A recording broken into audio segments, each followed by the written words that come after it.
धन्यवाद धन्यवाद। और अब हमारे साथ में जनरल GD बख्शी साहब जुड़ गए हैं। बख्शी साहब, बहुत देर से आपका इंतजार कर रहा था। बहुत बहुत शुक्रिया सर जुड़ने के लिए। थैंक्स सर, और स्वागत भी आपका। थैंक यू सर, मैं अभी म्यांमार की बात कर रहा था, बांग्लादेश, म्यांमार, हिंदुस्तान, और 3 स्थितियां बनती हैं। एक तो मोहम्मद यूनुस और शहबाज शरीफ की जो मिस्र में बैठक हुई, तो कहा कि सार्क समिट हम फिर से शुरू कर लेते हैं।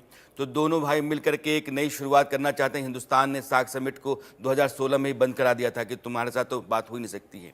दूसरा, एक म्यूज़िक डिप्लोमेसी चलने लगी कि अब वहाँ पाकिस्तान के जो गायक हैं वो राहत फ़तेह अली ख़ान और आतिफ असलम टाइप बांग्लादेश में जा रहे हैं और वो अपने गाने गा रहे हैं। तीसरा सर, यह है कि पाकिस्तान की फ़ौज कह रही कि हम आते हैं, तुमको हम सिखाते हैं कि तुमको कैसे लड़ाई करनी चाहिए। यह जो पूरी स्थिति है सर बांग्लादेश के साथ, आप कैसे देख रहे हैं? चूँकि ये तनातनी बहुत है, देश के भीतर भी कई तरह के लोग हैं, कई तरह की बातें कही जाती हैं।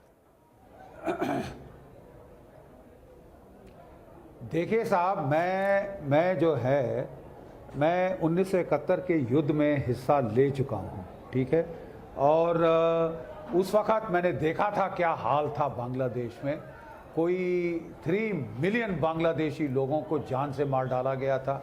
1 मिलियन औरतों की, 1 करोड़ औरतों की असमत इज्जत लूटी गई थी और 10 करोड़ को भारत में धकेला गया था रिफ्यूजी बनाकर। उस वक़्त इनके रज़ाकार होते थे, ऐसे हरामखोर जो कि अपने देश की आज़ादी की जंग के बरखिलाफ पाकिस्तान की फ़ौज का सपोर्ट दे रहे थे और उनके लिए पिंपिंग करते थे, मतलब औरतें सप्लाई करते थे बांग्लादेश की, अपने देश की औरतें पाकिस्तान की पंजाबी फ़ौज को, राइट। ये भी दौर मैंने देखा हुआ है।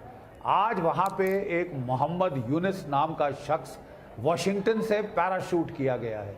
He has no legitimacy, zero legitimacy. कोई इलेक्शन में उसे नहीं इलेक्ट किया गया, ठीक है। और वो वहाँ आके, हमने सोचा था कि पढ़ा लिखा आदमी तो बुढ़ा है, कम से कम कोई अकल की बात करेगा, कोई इकोनॉमी को ठीक करेगा।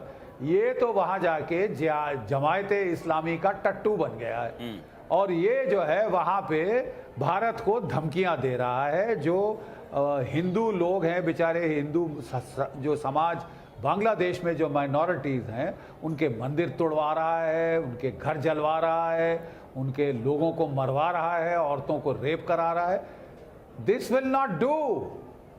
लेकिन सर, मैंने कई लोगों की राय देखी है सर, ठिकाने लगाने की जरूरत है। जिस वॉर का जिक्र आप कर रहे हैं कि आपने 71 का युद्ध लड़ा है, अब देश के भीतर एक सवाल है कि 71 में हिंदुस्तान ने जो सबक सिखाया था पाकिस्तान को बांग्लादेश के भीतर, आज बांग्लादेश भी किसी सबक को डिजर्व करता है। तो हम बांग्लादेश के साथ सिर्फ बातचीत करते रहेंगे, धमकाते रहेंगे, चिताते रहेंगे, या फिर हम कुछ कर भी सकते हैं? मेरे ख्याल तो करना शुरू हो गया है। इनका इकोनॉमिक स्ट्रैंगुलेशन शुरू हो गया है। रेडीमेड गारमेंट्स की इंडस्ट्री से जो बिलियंस ऑफ डॉलर कमा रहे थे, अब वो सारा जा रहा है चूल्हे में, इनकी अपनी कारस्तानियों की वजह से। कॉटन इंडिया से आती है, रॉ मटेरियल इंडिया से आता है। ये हमको जूट फैक्ट्रीज कलकत्ता में जूट भेजा करते थे जहाँ से गनी बैग बनते थे। मतलब इनकी और हमारी economy is joined at the hip. ये इनको समझ नहीं आ रहा, लेकिन जल्दी समझ आ जाएगा। वहाँ पे चिटागोंग के क्षेत्र में एक अराकान आर्मी है जिसने पूरे बॉर्डर के एरिया को सर, मैं वहीं आ रहा हूँ। है। ये वहाँ के बौद्धों और हिंदुओं के बचाव में खड़ी हुई, ठीक है।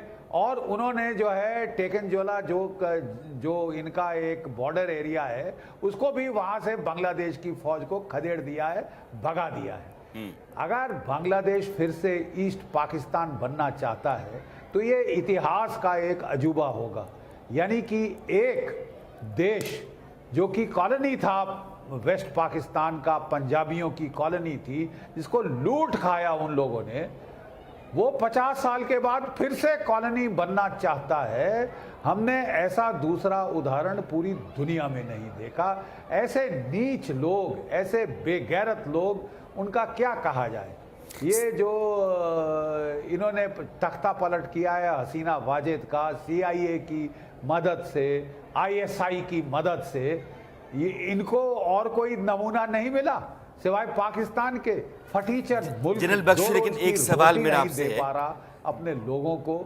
जिस अराकान आर्मी की आप बात कर रहे हैं, 40,000 के आसपास उसके उसके जवान हैं।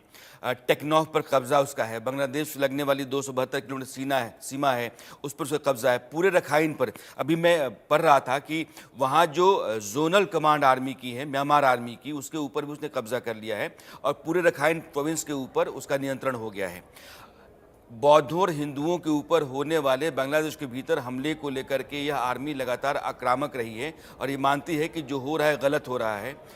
क्या यह आर्मी अगर एक बार बांग्लादेश से सीधे टकरा जाए तो काफ़ी है बांग्लादेश की फौज को सबक सिखाने के लिए? बांग्लादेश की भी फटीचर फौज है। उन्होंने सिवाय पीस कीपिंग के यूएन में पैसे कमाने के बहुत कम किया है लड़ाई के मैदान में। जो मुक्ति योद्धा थे वो तो सारे बेचारे रिटायर हो चुके हैं। ये फौज को लड़ना नहीं आता। इनको तो अराकान आर्मी ही लड़ना सिखा देगी। ठीक है साहब, अराकान आर्मी ने झिंझोड़ के रख दिया है बांग्लादेश की फौज को। तो भारत की तो बात ही छोड़ो, तुम पहले अराकान आर्मी से डील कर लो, फिर हमसे बात करना।